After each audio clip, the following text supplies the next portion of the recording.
जय श्री गणेश। नमस्कार, मैं आचार्य संजय द्विवेदी। मेरे समस्त प्रबुद्ध दर्शकों का मेरे चैनल पर हार्दिक स्वागत है। आज मैं वृश्चिक राशि का अप्रैल माह का मासिक राशिफल लेकर आपके सम्मुख उपस्थित हूं।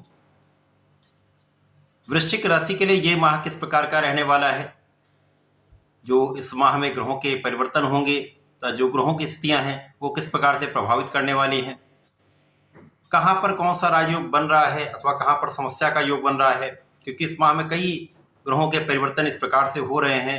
जो युति प्रभाव हो रहे हैं वो कहीं न कहीं कुछ विशेष लाभ देने वाले हैं। कुछ राजयोग बहुत विशेष हैं, परंतु कुछ जो योग बन रहे हैं ग्रहों के वो समस्या कारक भी। तो इस माह में वृश्चिक राशि के जातकों को किस प्रकार का लाभ मिल सकता है, कहां पर कौन सा भाव प्रबल हो रहा है, कहां पर समस्या आ सकती है, उसका क्या निराकरण है, संपूर्ण विश्लेषण मैं पूर्ण तर्क के साथ करने जा रहा हूं। प्रिय दर्शकों, ये राशिफल आपके चंद्र राशि पर आधारित है, अर्थात आपकी जन्म कुंडली में 8 नंबर में चंद्रमा है तो आपकी वृश्चिक राशि है।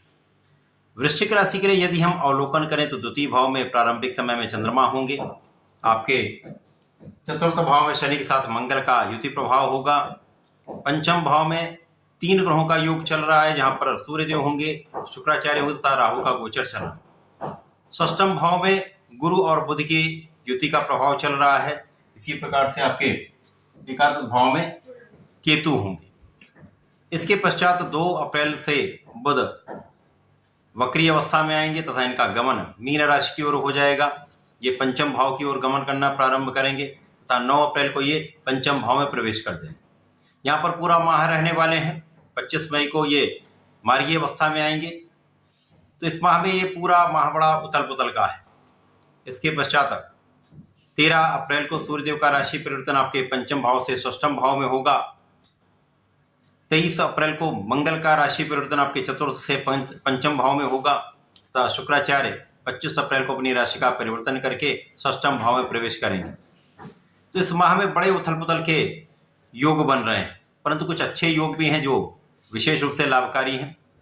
प्रारंभिक समय से ही द्वितीय भाव में गुरुदेव बृहस्पति की धनु राशि में चंद्रमा का होना, गुरु से दृष्ट होना, तो ये एक विशेष राजयोग जो आपको प्रारंभिक समय से ही एक धन का अच्छा लाभ कराने वाला है, परिवार का सहयोग दिलाने वाला है, परिवार के बीच में आपका सामंजस्य अच्छा रखने वाला है। तो यहाँ पर आपके वाणी का भाव भी अच्छा रहेगा, पारिवारिक सुख भी मिलेगा, पारिवारिक संपत्ति का लाभ भी आप लेंगे। यहाँ पर शारीरिक समस्याएं कम होंगी, शत्रुओं पर विजय होगी, परंतु यहाँ पर कुछ एलर्जी की समस्या अवश्य हो सकती है, मौसम के कुछ रोग हो सकते हैं, छोटे मोटे रोगों की संभावना, बड़े किसी रोग की संभावना नहीं। इसी प्रकार से इस समय में कार्यक्षेत्र पर विशेष रूप से कई बड़े ग्रहों का प्रभाव है, जहां पर लग्नेश मंगल का प्रभाव है, शनिदेव का प्रभाव था, गुरुदेव का प्रभाव, जिसके कारण आपका कार्यक्षेत्र इस माह में विशेष रूप से आपके लिए अत्यंत श्रेष्ठ रहने वाला है। कार्यक्षेत्र में प्रगति का संपूर्ण योग बन रहा है। इस माह में आपका कार्यक्षेत्र आपको लाभ दिलाने वाला भी होगा, धनदायक भी होगा, लाभ की वृद्धि करके आपके कार्यों में सफलता देने वाला है। इस माह में आपका ज्ञान का भाव भी अत्यंत श्रेष्ठ रहेगा, जहां पर सूर्य और शुक्राचार्य होंगे। अब कर्म भाव के स्वामी पंचम भाव में होंगे, जिसके कारण आपके कार्यक्षेत्र में जो लोग शिक्षा से संबंधित कार्य में है, ज्ञान से संबंधित कार्य में है, विद्या बुद्धि का प्रयोग करके जो लोग कार्य करते हैं, उनके लिए विशेष लाभकारी योग है। इसी प्रकार से जो अपने कार्यक्षेत्र में पूर्ण रूप से अपने ज्ञान का प्रयोग करेंगे, अपनी बुद्धि का प्रयोग करेंगे, सर्वश्रेष्ठ वहां पर वो लाभ लेंगे, क्योंकि यहाँ पर गुरु और बुध का संयुक्त प्रभाव भी कार्यक्षेत्र को प्रभावित कर रहा है। तो कार्यक्षेत्र विशेष रहने वाला। इस माह में आपका कार्यक्षेत्र संपूर्ण रूप से आपके लिए लाभ कर, किसी प्रकार का कोई कठिनाई का योग नहीं, लोगों का सहयोग भी प्राप्त होगा, उच्चाधिकारियों का संपूर्ण सहयोग आप लेंगे, सहकर्मियों के साथ भी अच्छा सहयोग रहेगा। जो लोग व्यापारी गण हैं, व्यापार में अच्छा लाभ लेने वाले हैं, जिन लोगों के साथ कार्य करते हैं उनका संपूर्ण सहयोग मिलेगा, धन वृद्धि का योग बनता है, जो फंसा हुआ धन है वो भी वापस आ सकता है।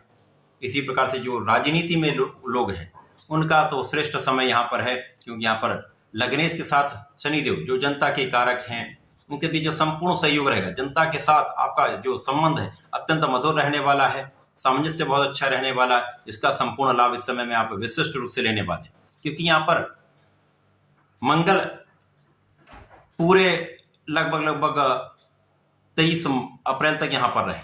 तो 1 अप्रैल से 23 अप्रैल तक का जो समय अत्यंत विशेष है, लाभकारी है, सफलतादायक है। अब यहाँ पर चतुर्थ भाव में शनिदेव है तो ढैया का प्रभाव अवश्य है, परंतु ये लाभदायक आपके लिए हो रहा है क्योंकि शनिदेव यहाँ पर स्वस्थ नामक राजयोग में है, अत्यंत प्रभावी राजयोग है जो केंद्र के भाव में बन रहा है, जो जीवन के समस्त सुखों का अर्जन कराता है। भूमि भवन वाहन का योग बनेगा क्योंकि भूमि पुत्र भी साथ में है जो लग्न के भी स्वामी है। निश्चित रूप से समय आपके लिए भूमि का योग बनेगा, भवन का योग बनेगा तथा आप वाहन ले सकते हैं। सुखों की वृद्धि का योग, यहाँ पर माता पिता से कुछ दूरी अवश्य हो सकती है, परंतु माता पिता के सुख में भी वृद्धि होने का संपूर्ण योग बन रहा है।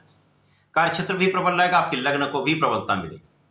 लग्न अत्यंत बलवान रहने वाली है, आप प्रभावशाली रहेंगे, आपकी क्षमता में वृद्धि होगी, आपका धैर्य आपका विवेक अत्यंत श्रेष्ठ रहने वाला है क्योंकि वृश्चिक राशि ऊर्जावान राशि तो है, परंतु क्रोध का जो समावेश होता है वो कहीं ना कहीं कष्टकारी होता है। त्वरित निर्णय लेकिन लेने का जो गुण होता है वो कष्टकारी होता है।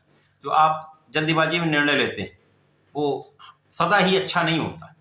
तो यहाँ पर इस पर एक कंट्रोल होगा, आपका धैर्य होगा, सोच विचार कर आप निर्णय लेंगे तो यहाँ पर आपकी ऊर्जा का संपूर्ण उपयोग आप कर पाएंगे, सही दिशा में आप चल पाएंगे, फोकस्ड हो पाएंगे। तो ये समय अत्यंत विशेष है जो आपको बहुत समृद्धिशाली भी बनाने वाला है, आपको बहुत प्रभावशाली भी बनाने वाला है। जीवन साथी के साथ भी सामंजस्य अच्छा रहेगा, जीवन साथी के साथ आपके प्रेम में वृद्धि होगी, साझेदारी में एक अच्छा लाभ आप ले पाए। पंचम भाव में राहु सूर्य और शुक्र का संयोग, सूर्य को भी ग्रहण दोष लग रहा है, शुक्र भी यहाँ पर दूषित हो रहे हैं, परंतु ये जो समय विशेष होगा उसी समय में ये समस्या आएगी।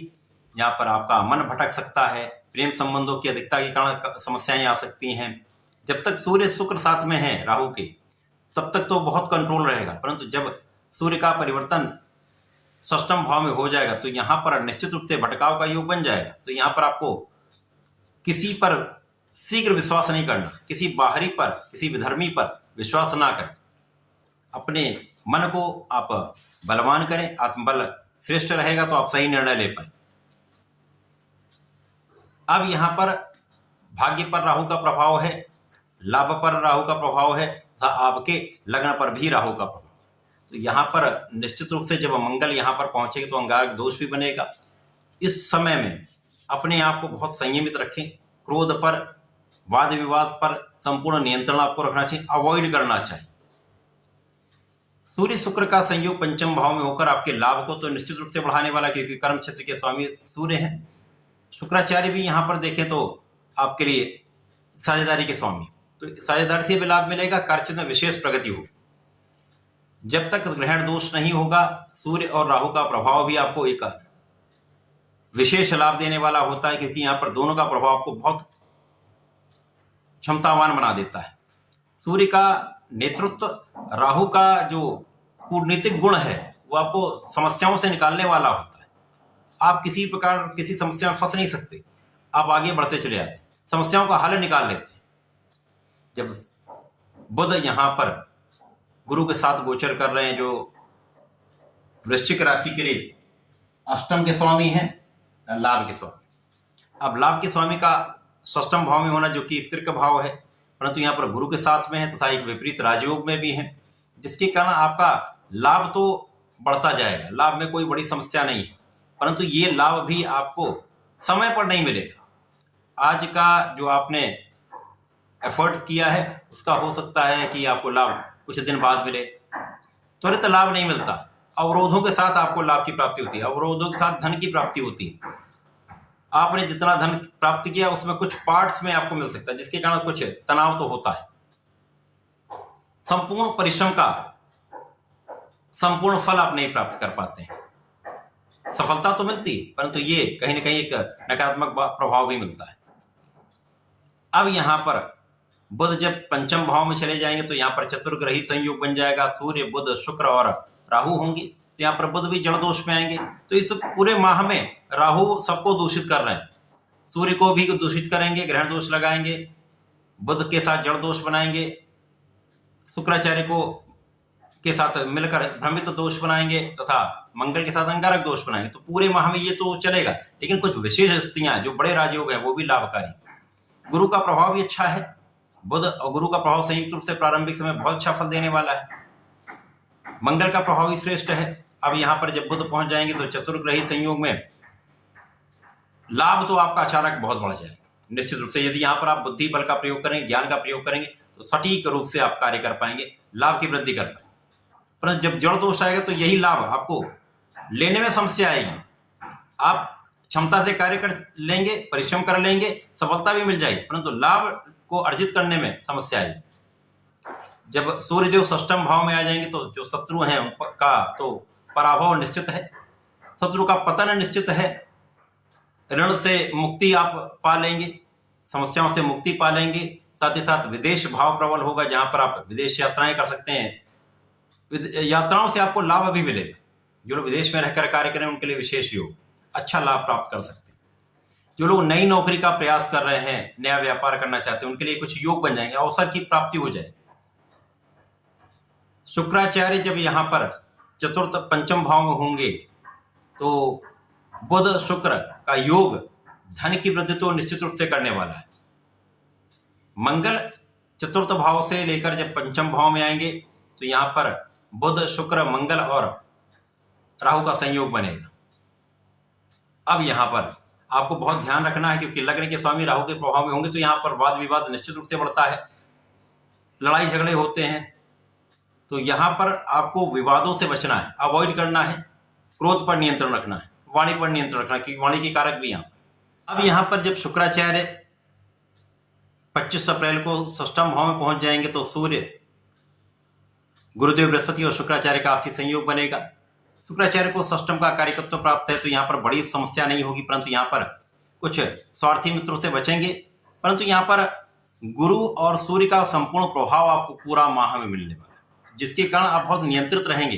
परंतु ऐश्वर्य वैभव की वृद्धि के कारण भोग विलास बढ़ता है, यहाँ पर बहुत नियंत्रण आपको करना होगा। विदेशी व्यापार से अच्छा लाभ आप लें। इस पूरे माह में जो ग्रहों की स्थितियां हैं कुछ समस्या कारक हैं, परंतु कुछ बड़े जो योग बन रहे हैं वो विशेष रूप से लाभकारी। केवल यहाँ पर आपको अपने मन पर नियंत्रण रखना चाहिए, क्रोध पर नियंत्रण करें, सोच विचार कर बोलें तथा अपने ज्ञान का संपूर्ण उपयोग करें, क्षमता का संपूर्ण उपयोग करें तो इस माह में विशेष लाभ आप ले पाएंगे। इस माह में वृश्चिक राशि के जातकों को नियमित रूप से संकट मोचन की शरण में रहकर उनका दर्शन करना चाहिए। विशेष रूप से मंगल शनिवार को दर्शन करके उनके चरणों से टीका अपने मस्तक पर लगाएं। ओम हम हनुमताय नमः का 11 बार पाठ करके घर से बाहर निकले, किसी काम पर जाए तो ये पाठ करके जप करके जाएं, तो आपको लाभ भी मिलेगा, संकट भी दूर होंगे, समस्याओं से आप बचेंगे। इसी प्रकार से प्रत्येक मंगलवार को भगवान भोलेनाथ पर जलार्चन करके लाल पुष्प का अर्पण के, लाल मिष्ठान का अर्पण करें अथवा लाल फल का अर्पण करें, तो बहुत कुछ कष्टों से आप बच जाएंगे। ओम नमः शिवाय का कम से कम 1 माला का जप कर लें, संपूर्ण सुरक्षा हो। तो ऐसा करके समय का लाभ लें। धन्यवाद, नमस्कार।